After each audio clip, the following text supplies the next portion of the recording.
राजेश, इस गाय तोड़ने ने अन्नू को मारा, हमारी अन्नू को। हम निर्दोष हैं, फिर भी हमें कमरे में बंद करके बहुत पीटा इस गाय तोड़ने ने। गाय तोड़ने, रुक। तुझा इसी ने मारा मेरी बेटी को। टच नहीं करने का, टच नहीं करने का। कोने में चल। बच्ची को मारता है, मारो इसको, मारो इसको, बच्ची को मारता है, मारो इसको। अन्नू को मारता है। Sir, Meera, please come, let's go. मारो इसको, बच्ची को मारता है, बच्ची को टच नहीं करने का तू, मारो इसको, बच्ची को मारता है।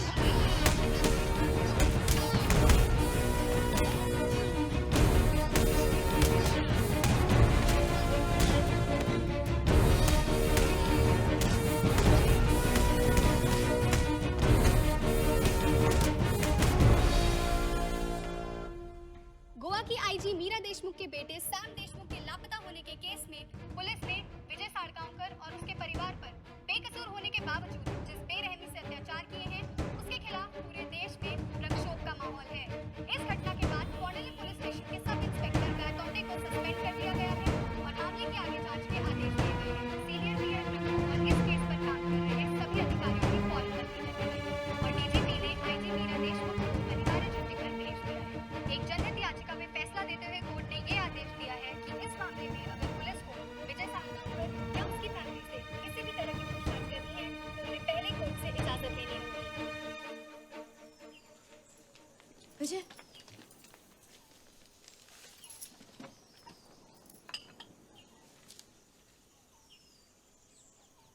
विजय, तुम्हें नहीं लगता कि उनकी जिंदगी पूरी तरह से बर्बाद हो गई? वैसे भी उसकी क्या गलती थी?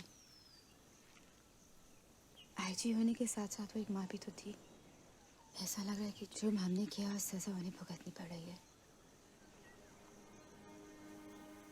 ये तुम्हारा बड़प्पन है कि तुम ऐसा सोच रही हो, लेकिन अगर सैम की जगह अंजू होती और अंजू की जगह सैम, तो क्या आईजी मीरा अपने बेटे को बचाने की कोशिश नहीं करती?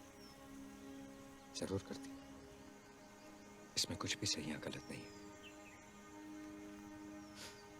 इंसान अपनी फैमिली के बिना जी नहीं सकता, उसके लिए कुछ भी कर सकता है,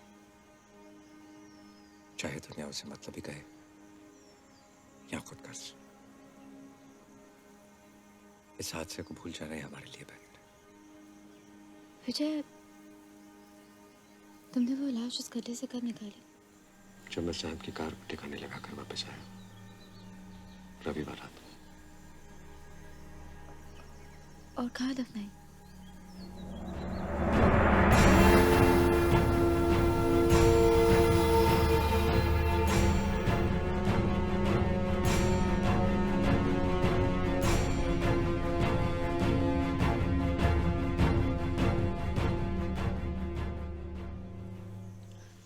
वो राज मेरे दिल में महफूज है और इसी में हम सबकी भलाई है। अब वो राज मेरे साथ इस दुनिया से जाएगा। क्या तुम्हें उम्मीद थी कि अनु बिना सच बताए आखिर तक इतना कुछ सह लेगी? नहीं, मुझे बिल्कुल उम्मीद नहीं थी कि तुम तीनों पुलिस के सामने इतनी देर तक टिक पाओगे। अनु थोड़ा पहले भी बोल देती तो चल जाता। बेचारी अनु, मेरी वजह से तुम लोगों को बहुत बर्दाश्त करना पड़ा। पापा, पुलिस आई है।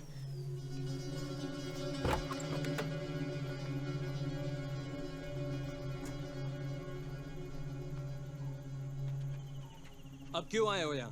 फिर से इन्हें परेशान करने? हमें सिर्फ विजय से बात करनी है। कोर्ट से ऑर्डर लाए हो?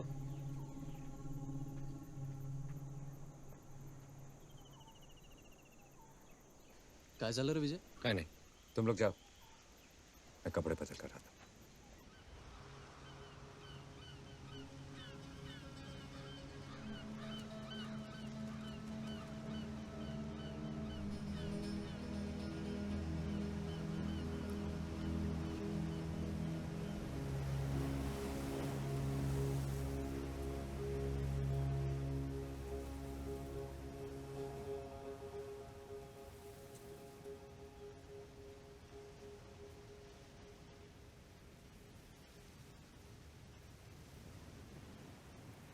आज हम तुम्हें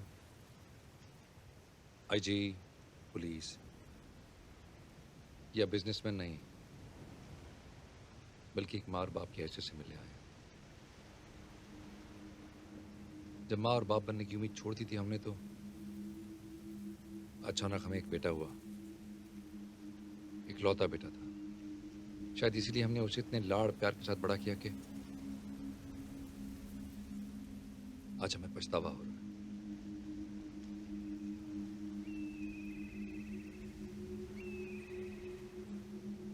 विजय, शांति से सोचने पर हमें एहसास हुआ कि हमारे बेटे के साथ जो भी कुछ हुआ या नहीं हुआ, उसकी जिम्मेदार शायद हम ही हैं। हमारे लाड़ और प्यार ने उसे इस कदर बिगाड़ दिया था।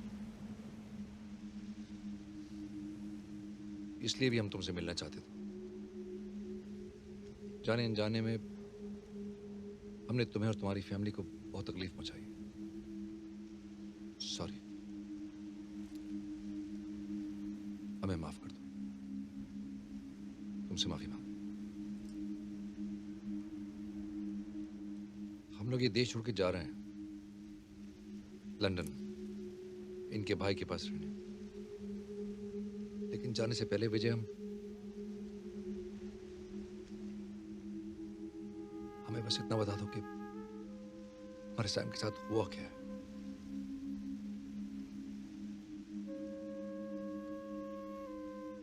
अभी भी फोन की घंटी बजती, लगता है सैम का फोन होगा।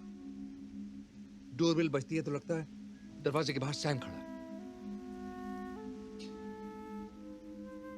ये सस्पेंस बर्दाश्त नहीं होगा हमें विजय। हम लोग जी नहीं पाएंगे इस तरह। बस हमें इतना बता दो कि हम लोग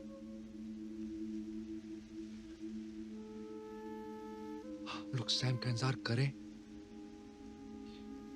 या फिर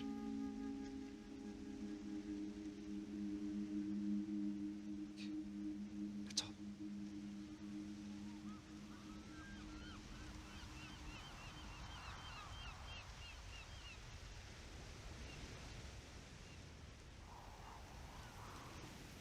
मीरा भी, तुम्हारा दोष नहीं है। I can understand you. तुम हम पे क्यों भरोसा करो? Anyway, sorry again. Sorry. Come, let's go.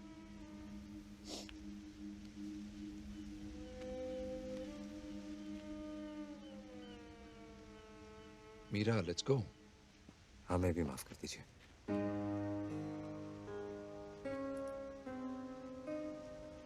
काश मेरा दिल भी आप जितना बड़ा होता, लेकिन मैं तो सिर्फ एक चौथी फेल आम आदमी हूं, जिसकी एक बीवी है और दो बेटियां। बस यही मेरी दुनिया है, और इसके आगे मैंने कभी कुछ सोचा नहीं। एक दिन इस दुनिया में एक बिन बुलाया मेहमान आ जाता है। वो हमारी इस छोटी सी दुनिया को तबाह करने की साजिश करता है। हम उसे रोकने की कोशिश करते हैं, भीख तक मांगते हैं, लेकिन वो नहीं सुनता। फिर अनजाने में एक हादसा हो जाता है, और हम उस बिन बुलाए मेहमान को ऐसी जगह पहुंचा देते हैं जहां से वो कभी वापस नहीं आएगा।